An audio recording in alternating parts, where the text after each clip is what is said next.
بسم اللہ الرحمن الرحیم۔ سامعین کرام، آپ سن رہے ہیں عمران سیریز کا اردو ناول ہوٹ لائن، جس کے مصنف ہیں ارشاد الاثر جعفری، اور یہ اس سلسلے کی قسط نمبر 15 ہے۔ مجھے امید ہے آپ کو میری یہ کاوش پسند آ رہی ہوگی۔ آپ نے اگر ابھی تک میرا چینل کہانی گھر سبسکرائب نہیں کیا تو ابھی میرے چینل کو سبسکرائب کر کے بیل نوٹیفیکیشن آن کر لیجئے تاکہ آنے والی ہر نئی کہانی کی اطلاع بر وقت آپ تک پہنچ سکے۔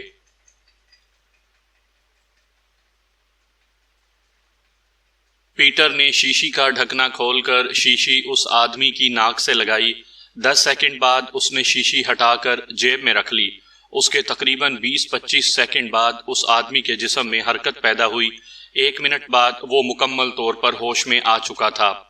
کیا نام ہے تمہارا؟ ٹینا نے کرخت لہجے میں ہوش میں آنے والے سے کہا، لیکن اس نے ٹینا کے سوال کا کوئی جواب نہ دیا تو ٹینا نے مشین پسٹل کا دستہ اس کی ناک پر مارا۔ اس کی چیخ بلند ہو گئی۔ اگر تم نے اب بکواس نہ کی تو اس مشین پسٹل کی گولیاں تمہاری کھوپڑی کے پرخچے اڑا دیں گی، ٹینا نے درندوں کی طرح غراتے ہوئے کہا، اور اس کے ساتھ ہی اس نے مشین پسٹل کی نال اس کے منہ میں ڈال دی۔ وہ آدمی خوف زدہ نظر آنے لگا۔ میرا نام وائٹ ہے، اس نے خوف زدہ آواز میں اپنا نام بتاتے ہوئے کہا۔ ایشلے کو ایک آدمی ملنے آیا تھا، وہ آدمی اور ایشلے کہاں گئے؟ ٹینا نے سخت لہجے میں کہا۔ مجھے نہیں معلوم، یہ ٹائیگر ہے، اسے معلوم ہوگا، کیونکہ یہ باس ایشلے کا خاص آدمی ہے۔ باس کی تمام مصروفیات کا اسے علم ہوتا ہے۔ وائٹ نے ایک اور آدمی کی طرف اشارہ کرتے ہوئے کہا، اسے ہوش میں لاؤ۔ ٹینا نے پیٹر سے کہا تو پیٹر نے اس کے ساتھ بھی وہی عمل دہرایا جو اس نے وائٹ کے ساتھ کیا تھا۔ تقریباً 1 منٹ بعد وہ بھی ہوش میں آ گیا۔ ٹائیگر جو ہمارے سوالوں کے جواب نہیں دیتا، تمہیں معلوم ہے اس کے ساتھ ہم کیا کرتے ہیں؟ ٹینا نے سخت لہجے میں کہا، لیکن ٹائیگر نے اس کی بات کا کوئی جواب نہ دیا۔ ٹینا نے زوردار تھپڑ وائٹ کے منہ پر مارا تو وائٹ کی چیخ بلند ہوئی۔ چیخ کی وجہ سے جیسے ہی اس کا منہ کھلا، ٹینا نے مشین پسٹل کی نال اس کے منہ میں ڈال کر ٹریگر دبا دیا۔ گولیاں اس کے حلق کو چیرتی ہوئی اس کے گردن کی عقبی طرف سے نکل گئیں۔ اس کی دردناک چیخ بلند ہوئی اور وہ ذبح کیے گئے مرغے کی طرح تڑپنے لگا۔ ٹینا کا یہ انتہائی سفاک عمل تھا اور ٹائیگر کے لیے ایک نفسیاتی حربہ بھی۔ ٹائیگر اس حربے سے قدرے خوف زدہ ہو گیا۔ کچھ دیر پہلے تمہارے باس ایشلے کو ایک آدمی ملنے آیا تھا، ٹینا نے سرد لہجے میں کہا۔ لارڈ جیکن؟ ٹائیگر نے سوالیہ لہجے میں کہا۔ ہاں، لارڈ جیکن۔ یہ بتاؤ کہ ایشلے اور لارڈ جیکن اس وقت کہاں ہیں؟ ٹینا نے کہا۔ باس اس مہمان کو ساتھ لے کر کہیں چلا گیا ہے، مجھے اس نے نہیں بتایا کہ وہ کہاں جا رہے ہیں۔ وہ کسی ہوٹل کے سودے کی بات کر رہے تھے، شاید اسی سلسلے میں کہیں گئے ہوں گے، ٹائیگر نے خود پر قابو پا کر انجان بنتے ہوئے کہا۔ نو پرابلم، اگر تمہیں نہیں معلوم تو ابھی معلوم ہو جائے گا، ٹینا نے زہریلی ہنسی ہنستے ہوئے کہا۔ ٹونی اور مارکل، تم دونوں اسے قابو کر لو، ٹینا نے اس مرتبہ اپنے ساتھیوں سے کہا۔ اس کے ساتھیوں کو معلوم تھا کہ اب ٹائیگر کے ساتھ کیا کارروائی ہونے والی ہے، لہٰذا ٹونی نے ٹائیگر کی گردن پکڑ لی، جبکہ مارکل نے اس کا بازو پکڑنا چاہا، لیکن ٹائیگر نے تیزی سے اس کے سینے میں کوہنی مار دی۔ یہ ضرب بہت ہی شدید تھی۔ مارکل کے منہ سے بے اختیار چیخ نکل گئی اور وہ پیچھے الٹ گیا۔ اس کے ساتھ ہی اس نے گھوم کر ٹونی کو بھی مکہ مارنا چاہا، لیکن ٹونی نے اس کی گردن کو ایک جھٹکا دے دیا۔ اس جھٹکے سے ٹائیگر کو یوں محسوس ہوا جیسے اس کی گردن ٹوٹ گئی ہو اور اس کی آنکھوں کے سامنے اندھیرا سا چھانے لگا۔ درد کی ایک تیز لہر اس کے سارے جسم میں دوڑتی چلی گئی۔ ٹینا نے آگے بڑھ کر اس کے منہ پر تھپڑ مارا۔ اس کے تھپڑ نے ٹائیگر کے 1-2 دانت ہلا دیے۔ تھپڑ مارنے کے بعد ٹینا نے مشین پسٹل کا دستہ اس کے کان کے نیچے مارا۔ ٹائیگر کی ایک اور چیخ بلند ہوئی۔ مارکل نے اس کا بازو پکڑ لیا۔ ٹینا نے اس کا دوسرا ہاتھ پکڑنا چاہا تو اس نے ٹینا کے پیٹ میں مکہ مار دیا۔ ٹینا لڑکھڑا کر 1-2 قدم پیچھے ہٹ گئی اور اس کی آنکھیں غصے سے سرخ ہو گئیں۔ ٹونی نے اس کے بال کھینچ کر اس کے سر کو جھٹکا دیا تو اس کے چہرے پر تکلیف کے تاثرات ابھر آئے۔ ٹینا نے ایک بار پھر آگے بڑھ کر اس کا ہاتھ پکڑ لیا اور اسی لمحے ٹائیگر کی چیخ بلند ہوئی، کیونکہ ٹینا نے اس کی ایک انگلی توڑ دی تھی۔ ایک کے بعد اس نے ٹائیگر کی دوسری انگلی بھی توڑ دی تو ٹائیگر کی ایک اور چیخ بلند ہوئی۔ ایشلے اور لارڈ جیکن کہاں گئے ہیں؟ جلدی سے بتا دو، جیسے جیسے دیر ہوتی جائے گی ویسے ویسے تمہاری انگلیاں ٹوٹتی جائیں گی، انگلیوں کے بعد تمہاری ہڈیاں اور پسلیوں کی باری آئے گی۔ ٹینا نے درندوں کی طرح غراتے ہوئے کہا، رک جاؤ رک جاؤ، تم تو مادام فریگی کی طرح صفاق اور ظالم عورت ہو۔ ٹائیگر نے کراہتے ہوئے کہا، بولو کہاں گیا ہے تمہارا باس ایشلے؟ ٹینا نے سخت لہجے میں کہا، باس لارڈ جیکن کو لے کر بلیک پوائنٹ پر چلا گیا ہے۔ ٹائیگر نے بدستور کراہتے ہوئے کہا، تمہارا باس ایشلے اس کوٹھی سے باہر نہیں نکلا، میں باہر موجود تھی۔ ٹینا نے بدستور سخت لہجے میں کہا، اس نے عقبی دروازہ استعمال کیا تھا، اسی خطرے کے پیش نظر کہ کہیں لارڈ جیکن کے ساتھی باہر موجود نہ ہوں۔ ٹائیگر نے کہا تو ٹینا نے اسبات کے انداز میں سر ہلا دیا۔ اوکے، اب یہ بتاؤ کہ بلیک پوائنٹ کہاں ہے؟ ٹینا نے اس کے جواب سے مطمئن ہوتے ہوئے کہا، بلیک ڈریم نائٹ کلب کے تہہ خانے بلیک پوائنٹ کہلاتے ہیں۔ ٹائیگر نے کہا، ان تہہ خانوں کا راستہ کہاں سے ہے؟ ٹینا نے اس سے پوچھا۔ ان تہہ خانوں میں دو راستے جاتے ہیں، ایک راستہ باس ایشلے کے آفس سے جاتا ہے، جبکہ دوسرا راستہ کلب کی سائیڈ والی گلی سے جاتا ہے۔ اس گلی میں تمام گھر کلب ملازمین کے ہیں۔ گلی میں دائیں طرف چوتھا گھر اسسٹنٹ مینیجر پارکر کا ہے۔ پارکر کے بیڈ روم سے دوسرا راستہ تہہ خانے کو جاتا ہے۔ ٹائیگر نے بلیک پوائنٹ کے راستوں کے متعلق بتاتے ہوئے کہا، راستہ اوپن کیسے ہوتا ہے؟ ٹینا نے پوچھا تو ٹائیگر نے راستہ اوپن کرنے کا طریقہ بھی بتا دیا۔ کیا پارکر اس وقت اپنے گھر میں ہوگا؟ ٹینا نے ٹائیگر سے پوچھا۔ ہاں، جب تک باس بلیک پوائنٹ پر رہتا ہے پارکر اپنے بیڈ روم میں ہی رہتا ہے، جبکہ 5-6 ملازم بھی پارکر کے گھر میں موجود رہتے ہیں۔ ایک سیکیورٹی گارڈ بھی گلی کے آغاز میں ہی موجود ہوتا ہے اور وہ کسی غیر متعلقہ آدمی کو گلی میں نہیں جانے دیتا۔ ٹائیگر نے کہا، ہم کوئی غیر متعلقہ افراد تو نہیں ہیں، ہم تو باس ایشلے کے خاص دوست ہیں۔ ٹینا نے طنزیہ انداز میں مسکراتے ہوئے کہا، پھر اس نے مشین پسٹل کا رخ تیسرے آدمی کی طرف کیا جو کہ ابھی تک بے ہوش تھا۔ اس کے چہرے پر صفاقانہ مسکراہٹ آئی اور اس کے ساتھ ہی اس نے ٹریگر دبا دیا۔ وہ آدمی بے ہوشی کے عالم میں ہی اچھلا اور پھر تڑپنے لگا۔ ٹائیگر، اپنے دشمنوں کا شکار کھیلنے میں جو مزہ ہے وہ مزہ کسی اور چیز میں نہیں ہے۔ ٹینا نے اس مرتبہ بڑے دلکش انداز میں مسکراتے ہوئے ٹائیگر سے کہا تو اس کے چہرے پر موت کی زردی چھا گئی، کیونکہ اتنا تو وہ بھی سمجھ چکا تھا کہ سوال و جواب مکمل ہو چکے ہیں اور اب اس کی موت یقینی ہے۔ موت کے خوف نے اس کا چہرہ اور حلق خشک کر دیا تھا۔ اس نے کچھ بولنے کی کوشش بھی کی لیکن اس کے حلق سے آواز ہی نہ نکلی۔ ٹینا نے اس کی یہ حالت دیکھی تو اس کی مسکراہٹ گہری ہو گئی۔ اس نے مشین پسٹل کا رخ ٹائیگر کی طرف کر کے ٹریگر دبا دیا۔ بے آواز گولیاں نکلیں اور ٹائیگر کی پسلیوں کو توڑتی ہوئی دل میں اتر گئیں۔ حلق خشک ہونے کے باوجود ٹائیگر کے حلق سے ایک دل خراش چیخ بلند ہوئی اور سینے میں ہونے والے سوراخوں سے خون جاری ہو گیا۔ ٹونی اور مارکل نے اسے چھوڑ دیا اور وہ فرش پر گر کر تڑپنے لگا۔ صرف ایک لمحے کے لیے ٹینا نے ٹائیگر کے مرنے کا نظارہ کیا اور اس کے بعد اس کا رخ دروازے کی طرف ہو گیا۔ چلو، ٹینا نے اپنے ساتھیوں سے تہکمانہ لہجے میں کہا اور پھر وہ کمرے سے باہر آ گئے۔ اس کے ساتھی بھی اس کے ساتھ تھے۔ گیٹ کے قریب چوتھا بے ہوش آدمی پڑا ہوا تھا۔ ٹینا نے مشین پسٹل کا رخ اس کی طرف کر کے ٹریگر دبا دیا تو اس کے سر میں کئی سوراخ ہو گئے اور وہ بھی تڑپنے لگا۔ پھر تھوڑی دیر کی تیز ڈرائیونگ کے بعد وہ بلیک ڈریم نائٹ کلب پہنچ گئے۔ کلب سے چند قدم آگے ٹینا نے اپنے ساتھیوں کو کار سے نیچے اتار دیا۔ جیسے ہی مجھے تمہاری ضرورت محسوس ہوگی میں تمہیں کال کر لوں گی، ٹینا نے ان سے کہا اور پھر اس نے کار آگے بڑھائی۔ کچھ دور جا کر اس نے کار واپس موڑی اور پھر وہ کلب کی سائیڈ والی گلی میں آ گئی۔ مین روڈ پر تو ٹریفک رواں دواں تھی لیکن یہاں کوئی بھی گاڑی دکھائی نہیں دے رہی تھی۔ ٹینا کی کار گلی میں داخل ہونے لگی تو کرسی پر بیٹھا ہوا باوردی آدمی اٹھ کر اس کے سامنے آ گیا۔ اس کی وردی پر سیکیورٹی گارڈ کا ٹیگ لگا ہوا تھا۔ اس نے کار کو رکنے کا اشارہ کیا۔ ٹینا نے اس کے قریب پہنچ کر کار روکی تو وہ ڈرائیونگ سائیڈ پر آ گیا۔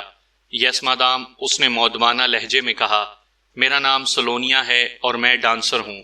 پارکر صاحب نے مجھے ملازمت کی آفر کی تھی اور ٹیسٹ کے لیے مجھے اپنے گھر بلایا تھا۔ میں انہیں ٹیسٹ دینے کے لیے آئی ہوں، ٹینا نے معنی خیز انداز میں مسکراتے ہوئے کہا۔ مادام، اس وقت تو پارکر صاحب بہت مصروف ہیں، وہ آپ کو وقت نہیں دے سکیں گے۔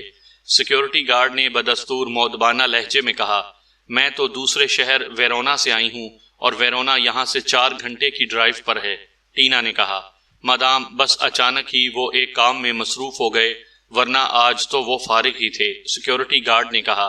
اوکے، میں ان کے فارغ ہونے کا انتظار کر لیتی ہوں، جب وہ فارغ ہوں گے تو پھر میں ان سے مل لوں گی، ٹینا نے کہا، اور اس کے بعد وہ کار سے نیچے اتر آئی۔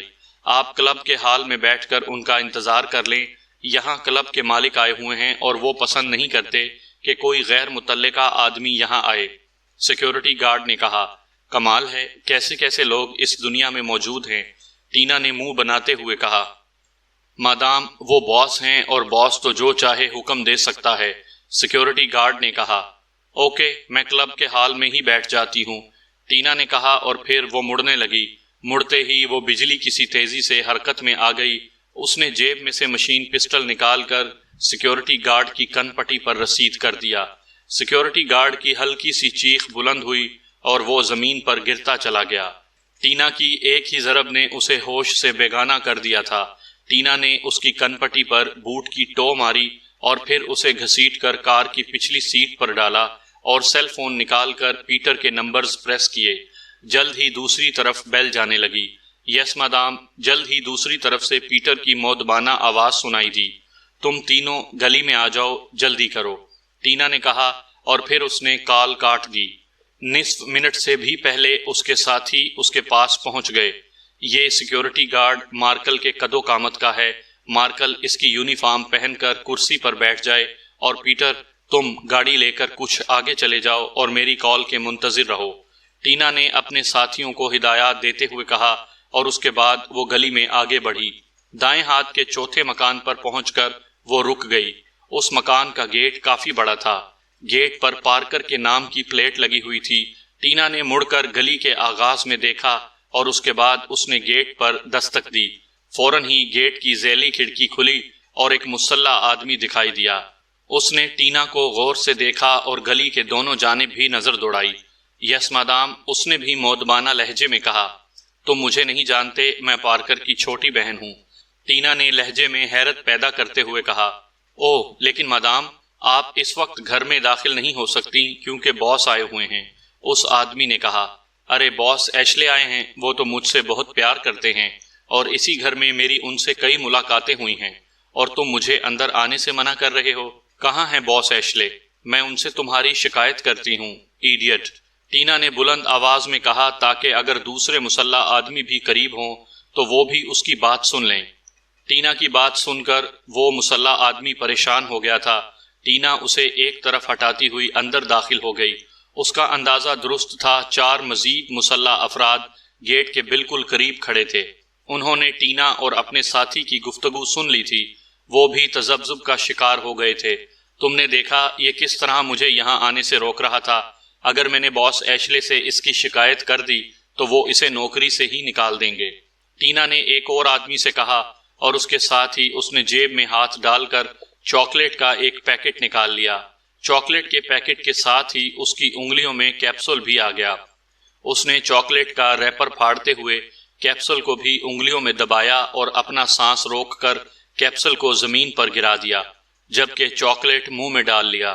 مادام، دراصل ہم نے آپ کو پہلے کبھی دیکھا ہی نہیں، اس لیے یہ آپ کو روک رہا تھا۔ سوری، ایک مسلح آدمی نے ٹینا سے معذرت کرتے ہوئے کہا۔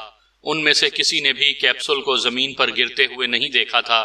اس آدمی کی بات مکمل ہونے کے بعد دوسرے نے بھی کچھ کہنا چاہا، لیکن جیسے ہی اس نے بولنے کے لیے منہ کھولا وہ لہرایا اور ریت کی خالی بوری کی طرح زمین پر گرتا چلا گیا۔ اس کے ساتھ دوسرے آدمی بھی زمین پر گرتے چلے گئے۔ ٹینا کے چہرے پر دلکش مسکراہٹ آ گئی۔ اس نے جیب میں سے سیل فون نکال لیا۔ چونکہ اس نے ابھی اپنا سانس روکا ہوا تھا اس لیے وہ بات نہیں کر سکتی تھی، اس لیے اس نے میسج ٹائپ کیا، آ جاؤ، اور پیٹر کے نمبر پر سینڈ کر دیا۔ پھر 1 منٹ کے بعد اس نے آہستگی سے سانس لیا۔ گیس کا اثر زائل ہو چکا تھا۔ اس نے بے ہوش افراد کی طرف دیکھا، پھر اس نے جیب میں سے مشین پسٹل نکال کر ان پر فائرنگ کر دی۔ وہ سب ہی تڑپنے لگے۔ وہ دلچسپ نظروں سے ان کے تڑپنے کا نظارہ کرنے لگی۔ یوں محسوس ہو رہا تھا جیسے وہ مرتے ہوئے انسانوں کو دیکھنے کے بجائے کوئی دلچسپ تماشا دیکھ رہی ہو۔ پھر وہ چونکی اور اس کے مشین پسٹل کا رخ گیٹ کی طرف ہوا، لیکن اس سے پہلے کہ وہ فائر کرتی اس کی نظر اندر داخل ہونے والوں پر پڑی۔ وہ پیٹر اور ٹونی تھے۔ انہیں دیکھتے ہی اس کی انگلی ٹریگر سے ہٹ گئی۔ تھینک گاڈ مادام آپ نے ہمیں دیکھ لیا، ورنہ اگر آپ فائر کر دیتی تو اس وقت ہماری بھی لاشیں تڑپ رہی ہوتیں۔ پیٹر نے گہرا سانس لیتے ہوئے کہا، پیٹر ہم لوگ ایک لمحے سے بھی کم وقت میں نہ صرف پورے ماحول کا جائزہ لے لیتے ہیں بلکہ فیصلہ بھی کر لیتے ہیں کہ ہم نے کیا کرنا ہے۔ ٹینا نے سخت لہجے میں کہا اور پھر کمروں کی طرف بڑھی۔ تھوڑی ہی دیر میں وہ پارکر کے بیڈ روم میں پہنچ چکے تھے۔ ایک دیوار پر پارکر کی تصویر کا فریم لٹکا ہوا تھا۔ ٹینا نے فریم اتار لیا۔ فریم 2 کیلوں پر لٹکا ہوا تھا۔ ٹینا نے دونوں کیلوں کو باری باری 2 بار دبایا تو دیوار میں ایک بڑا سا خلا پیدا ہو گیا۔ خلا کی دوسری طرف سیڑھیاں دکھائی دے رہی تھی۔ ٹینا اس خلا کی طرف بڑھی، پھر وہ تینوں سیڑھیاں اترنے لگے۔ سیڑھیوں کا اختتام ایک سرنگ نما راستے پر ہوا۔ وہ اس راستے پر آگے بڑھنے لگے۔ چند قدم چلنے کے بعد یہ راستہ گیلری میں تبدیل ہو گیا۔ گیلری کے دونوں جانب دروازے دکھائی دے رہے تھے۔ ان تینوں کے مشین پسٹل ان کے ہاتھوں میں تھے۔ ٹینا نے پیٹر کی طرف دیکھا تو اس نے اثبات کے انداز میں سر ہلا دیا اور پھر اس نے اپنی جیب سے ایک چھوٹی سی بوتل نکال لی۔ بوتل نکالنے کے بعد اس نے جیب سے ایک چھوٹی سی سرنج نکال کر بوتل میں موجود سرخ سیال سرنج میں بھرا۔ پھر اس نے تمام دروازوں کے کی ہول میں تھوڑا تھوڑا سیال ڈال دیا۔ اس کاروائی کے دوران ان تینوں نے اپنے سانس روک لیے تھے۔ اس بوتل میں BN سیال تھا جس کی خوشبو بھی 1-1.5 منٹ کے عرصے میں ہی پھیل کر زائل ہو جاتی تھی۔ پیٹر کی کاروائی کے 2 منٹ بعد تک انہوں نے اپنے سانس روکے رکھے۔ 2 منٹ بعد انہوں نے آہستگی سے سانس لیے اور پھر وہ کمروں کے دروازے کھول کر دیکھنے لگے۔ 3 کمروں میں تو انہیں کوئی آدمی دکھائی نہ دیا، لیکن جیسے ہی وہ چوتھے کمرے میں داخل ہوئے انہیں کرنل ڈیوڈ کے ساتھ ساتھ دیگر افراد بھی نظر آ گئے۔ کرنل ڈیوڈ، نیلسن اور جیکب کرسیوں پر جکڑے ہوئے تھے جبکہ باقی افراد بے ہوش ہو کر فرش پر گرے ہوئے تھے۔ کرنل ڈیوڈ کے ایک پاؤں کے ساتھ ایک جوسر مشین جیسی کوئی مشین فٹ تھی۔ ٹینا ان کے قریب آ گئی۔ نیلسن کی حالت دیکھ کر وہ بری طرح چونک پڑی کیونکہ نیلسن کی ایک ٹانگ آدھی سے زیادہ غائب تھی اور اس کے چہرے کی حالت بتا رہی تھی کہ اس دنیا سے اس کا تعلق ٹوٹ چکا ہے۔ نیلسن کو تشدد کا نشانہ بنا کر انہوں نے ہلاک کر دیا ہے۔ ٹینا نے غصیلے لہجے میں کہا، یس مدام، اور اب یہ باس پر تشدد کرنے والے تھے۔ پیٹر نے مؤدبانہ لہجے میں کہا، اس گستاخی کی سزا موت کے علاوہ تو اور کچھ نہیں ہے۔ ٹینا نے غراتے ہوئے کہا، یس مدام، نیلسن کی موت کے بدلے ہمیں ان سب کو مارنا چاہیے۔ پیٹر نے کہا، تم باس کو اور جیکب کو کھولو، میں انہیں گولیاں مارتی ہوں۔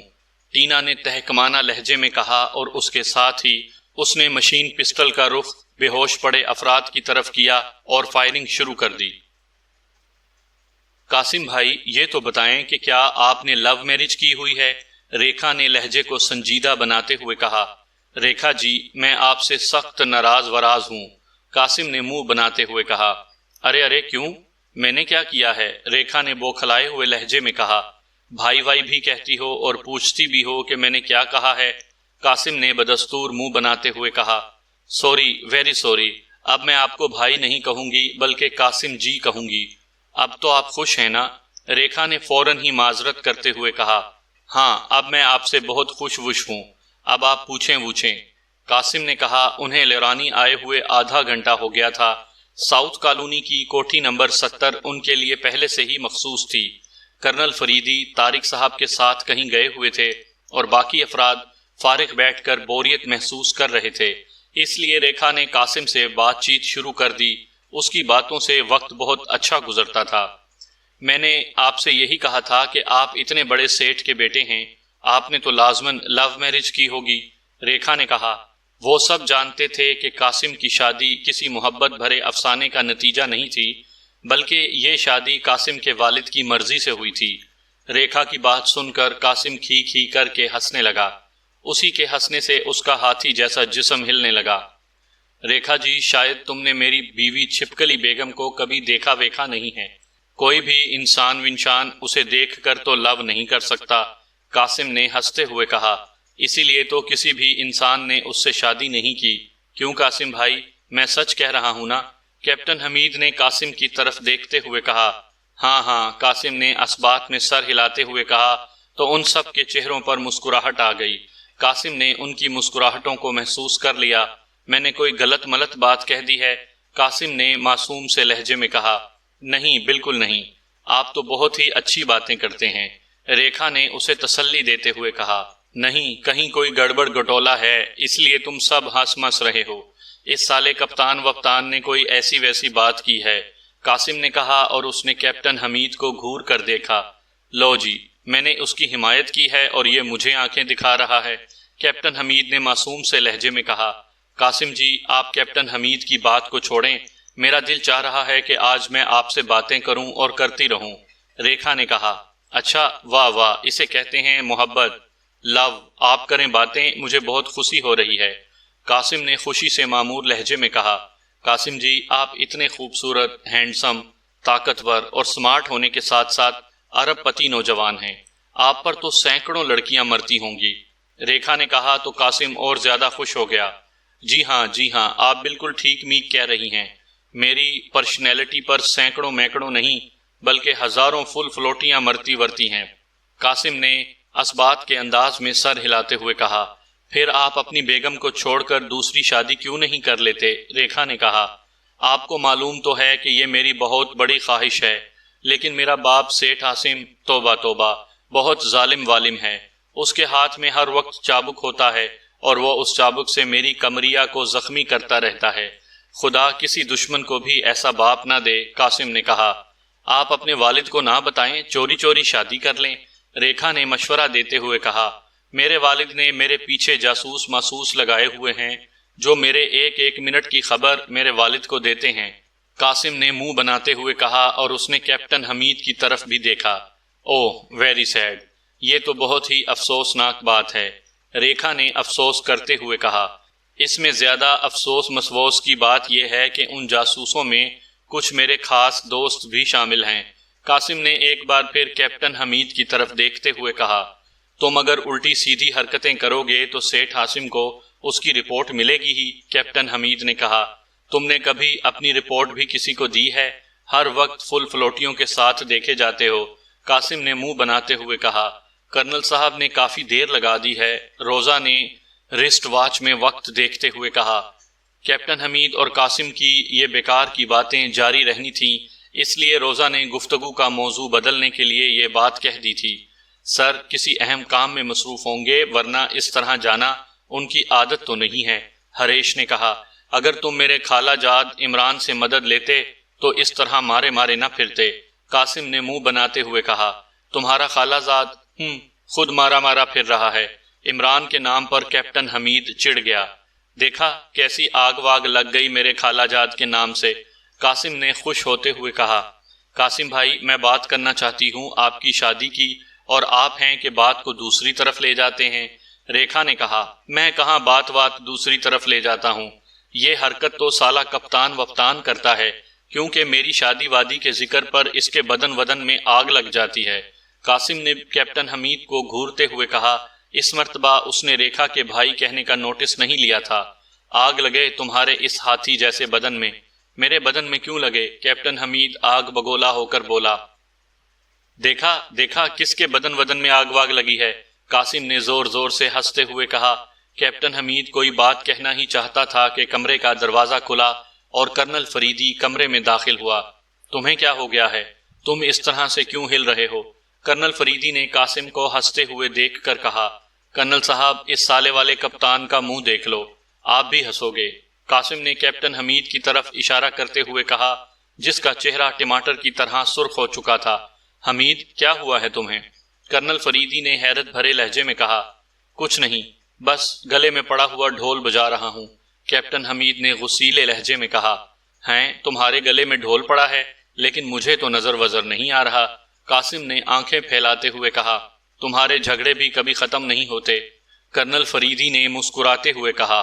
وہ سمجھ گئے تھے کہ قاسم اور کیپٹن حمید میں جھڑپ ہوئی ہے، یہ کہتا ہے کہ اگر ہم عمران سے مدد لیتے تو مارے مارے نہ پھرتے، کیپٹن حمید نے شکایت کرتے ہوئے کہا۔ اوہو ہو، میرے خالہ جاد کے ذکر سے تمہیں آگ واگ لگتی ہے نا، اسی لیے میں نے یہ بات کی تھی، قاسم نے ایک مرتبہ پھر زور زور سے ہنستے ہوئے کہا، اور اس طرح ہنسنے کی وجہ سے اس کا سارا جسم ہلنے لگا۔ قاسم تم فضول باتیں مت کیا کرو، اگر اب تم نے کوئی فضول بات کی تو میں پھر سیٹھ عاصم کو بلا لوں گا اور وہ اپنے ہنٹر سے تمہاری کمر لال کر دیں گے۔ کرنل فریدی نے کہا تو قاسم کا ہاتھ بے اختیار اپنی کمر پر چلا گیا اور ساتھ ہی اس کے منہ سے سسکی بھی نکلی جیسے ہنٹر اس کی کمر پر لگا ہو۔ ویسے عمران بہت ہی باخبر انسان ہے، لیکن اس بار میرا خیال ہے کہ وہ بھی ابھی تک اندھیرے میں ہے۔ مکمل کوشش کے باوجود بھی ہمیں سائنسدانوں کے بارے میں کوئی معلومات نہیں مل سکیں، کرنل فریدی نے کہا۔ سر، اگر آپ بھی مایوسی کا شکار ہو گئے تو پھر ایک قدم بھی آگے بڑھنا ناممکن ہے، روزا نے کہا۔ مایوسی تو گناہ ہے، اس لیے میں مایوس نہیں ہوں، اور ہماری فیلڈ میں مایوسی موت سے ہمکنار کر دیتی ہے۔ ایک سیکرٹ ایجنٹ کو آخری سانس تک مایوس نہیں ہونا چاہیے، کرنل فریدی نے کہا۔ سر، اغوا ہونے والے سائنسدان لرانی آئے بھی ہیں یا نہیں؟ ہریش نے مؤدبانہ لہجے میں کہا۔ ہاں، یہ اطلاعات تو پکی ہیں کہ سائنسدانوں کو لرانی لایا گیا ہے، لیکن اس سے آگے کی معلومات نہیں مل رہی، کرنل فریدی نے کہا۔ سر، ہم سب اس شہر میں پھیل جاتے ہیں اور معلومات حاصل کرنے کی کوشش کرتے ہیں، روزا نے کہا۔ ہاں، ایسا کرنا پڑے گا، لیکن فی الحال مجھے ایک فون کا انتظار ہے، فون آ جائے تو اس کے بعد لایا عمل طے کریں گے، کرنل فریدی نے رسٹ واچ پر نظر دوڑاتے ہوئے کہا، اور پھر اس نے طارق صاحب کی طرف دیکھا جو اس کے ساتھ ہی واپس آ گئے تھے۔ فون بھی بس آنے ہی والا ہوگا، طارق صاحب نے بھی رسٹ واچ پر نظریں دوڑاتے ہوئے کہا۔ پھر ابھی ان کی بات مکمل بھی نہیں ہوئی تھی کہ کرنل فریدی کے سیل فون کے بیل بجنے لگی۔ Yes mister Royal speaking, colonel Faridi نے سیل فون کان سے لگاتے ہوئے کہا، اور پھر دوسری طرف کی بات سننے لگے۔ Okay thanks. کچھ دیر تک باتیں کرنے کے بعد کرنل فریدی نے کہا اور کال کاٹ دی۔ کیا رپورٹ ہے بھتیجے؟ کرنل فریدی نے سیل فون جیب میں رکھ لیا تو طارق صاحب نے پوچھا۔ ایک وحشی کے بارے میں اطلاع ملی ہے کہ اس کا تعلق کسی خفیہ تنظیم سے ہے۔ یہ پہلے کسی آدم خور قبیلے سے تعلق رکھتا تھا، پھر یہ جدید دنیا میں آ گیا۔ اس کا تعلق اپنے قبیلے سے ختم بھی نہیں ہوا اور یہ مہذب زندگی بھی گزار رہا ہے، کرنل فریدی نے طارق صاحب کی طرف دیکھتے ہوئے کہا۔ میں جب پچھلی بار لرانی آیا تھا تو مجھے اس کے بارے میں سن گن ملی تھی، اس لیے میں نے اس کے بارے میں معلومات حاصل کرنے کی کوشش کی تھی۔ بھتیجے، میرا دل کہتا ہے کہ ہمیں اس سے مفید معلومات مل سکتی ہیں، طارق صاحب نے کہا۔ آفیسرز روڈ پر اس کا گندم کا گودام ہے، میں اور ہریش جا کر اسے لے آتے ہیں، یہیں اس سے معلومات حاصل کر لیں گے، کرنل فریدی نے طارق صاحب سے کہا۔ یہ تو تم ہی بہتر جانتے ہو بھتیجے، طارق صاحب نے کندھے اچکاتے ہوئے کہا۔ اوکے آؤ ہریش، کرنل فریدی نے کہا، اور پھر وہ اٹھ کر دروازے کی طرف بڑھا۔ ہریش بھی اس کے پیچھے پیچھے چلنے لگا۔ پھر چند ہی منٹوں بعد ان کی کار آفیسرز روڈ کی طرف بڑھ رہی تھی۔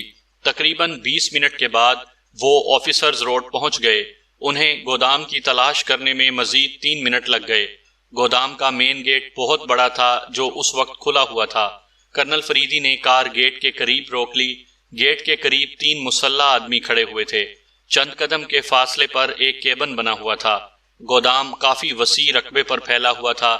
ایک طرف کمرے بھی بنے ہوئے دکھائی دے رہے تھے۔ یہاں گندم کا بہت بڑا ذخیرہ نظر آ رہا تھا۔ کرنل فریدی نے ایک ہی نظر میں مکمل جائزہ لے لیا۔ گیٹ پر جو مسلح افراد دکھائی دے رہے تھے وہ افریقی نہیں تھے، اور ان کے سینوں پر سیکیورٹی گارڈ کے بیج لگے ہوئے تھے۔ کرنل فریدی کی کار رکی تو ایک سیکیورٹی گارڈ اس کے قریب آ گیا۔ یس سر، آپ کو کس سے ملنا ہے؟ سیکیورٹی گارڈ نے لرانی زبان میں پوچھا، لیکن اس کے الفاظ ٹوٹے پھوٹے تھے، کیونکہ کرنل فریدی اور ہریش مقامی میک اپ میں تھے۔ اس لیے سیکیورٹی گارڈ نے لرانی میں بولے جانے والی زبان بولنے کی کوشش کی تھی۔ اگر تم ایکریمی زبان جانتے ہو تو مجھ سے اس میں بات کر سکتے ہو، کیونکہ میں نے ایکریمیا میں ہی تعلیم حاصل کی ہے، کرنل فریدی نے نہایت ہی نرم لہجے میں کہا۔ تھینک یو سر، میں نے آپ سے یہ پوچھا تھا کہ آپ کو کس سے ملنا ہے، سیکیورٹی گارڈ نے کہا۔ آپ کی بات میری سمجھ میں آ گئی تھی، میں اس گودام کے مالک سے ملنے آیا ہوں۔ میرا نام شکابو ہے اور میں فوڈ ڈپارٹمنٹ کا ڈائریکٹر ہوں، کرنل فریدی نے اس بار بھی نرم لہجے میں کہا۔ سر، آپ ہمارے انچارج سے بات کر لیں، وہ آپ کی ملاقات مالک سے کرا دیں گے، سیکیورٹی گارڈ نے کہا۔ اوکے، میں تمہارے انچارج سے مل لیتا ہوں، کرنل فریدی نے کہا، اور پھر اس نے کار چند فٹ آگے بڑھا کر ایک سائڈ پر روک لی۔ اس کے بعد وہ اور ہریش کار سے نیچے اترے اور کیبن کی طرف بڑھے۔ کیبن میں کرسی پر ایک سیکیورٹی گارڈ بیٹھا ہوا تھا۔ اس کے سامنے میز پر دفتری سامان کے ساتھ ساتھ ایک ٹیلی فون سیٹ اور ایک انٹرکام سیٹ بھی رکھا ہوا تھا۔ کرنل فریدی اور ہریش کو کیبن میں داخل ہوتے دیکھ کر سیکیورٹی انچارج کرسی سے کھڑا ہو گیا اور اس نے ان دونوں سے ہاتھ ملایا۔ کرنل فریدی نے اپنی بات دہرا دی۔ سر، میں مالک سے بات کرتا ہوں، سیکیورٹی انچارج نے مؤدبانہ لہجے میں کہا۔ ان سے ہماری ملاقات کراؤ، ہم نے ان سے چند باتیں بھی کرنی ہیں اور گندم بھی چیک کرنی ہے۔ اس مرتبہ کرنل فریدی نے باروب لہجے میں کہا۔ اوکے سر، میں انہیں بتاتا ہوں، سیکیورٹی انچارج نے کہا اور پھر اس نے انٹرکام کا ریسیور اٹھا لیا۔